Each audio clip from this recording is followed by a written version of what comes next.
Pangit RPN. Lipat mo yan. Wala talagang palabas ngayon pag madaling araw. Mag-movie na lang tayo. Movie na lang tayo. Ay, may mga bahala dito, di ba? Wala na akong dala. Ito, pare. Annabelle. Yan! Ganda na ito. Tulog yan, tol. Pangit yan, napanood ko na yan. Maganda yan, bago yun eh. Pangit yan, pangit yan. Trending nga ito sa FB. Nakabasa ko yung mga post doon. Hindi pangit yan, napanood ko na yun. Takot ka lang yata eh. Tol, di kasi ako nanonood ng horror. Tol. Di ka nanonood ng horror? Huwag na yan. Takot ka lang. Salang natin to. Sala na natin yan. Sige na, sala na Dali natin lang. yan. Takot ka lang eh.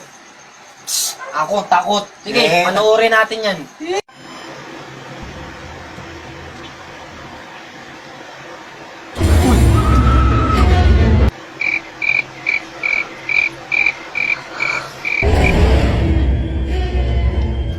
Woo! Pangit ng pinili nyo, di naman nakakatakot to eh. Oo, saan mo punta? Nihilang ako na ba? Saglit lang ako. JCR.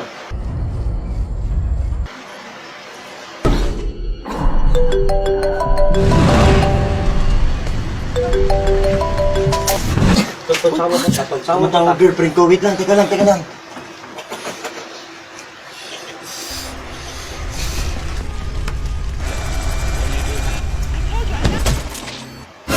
Ay!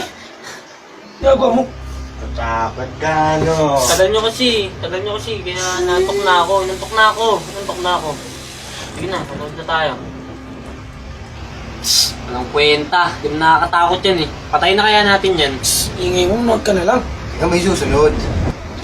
Ang babadoy nyo eh, pangit-pangit Annabelle.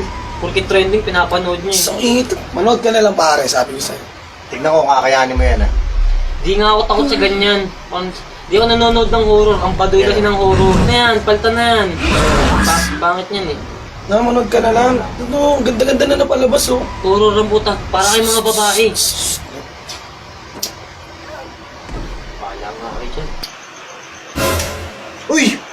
Ano yun? Ay shit, putik shit, nag-brown out po. Yun! Nice! Yan. More. Patay nyo na yan.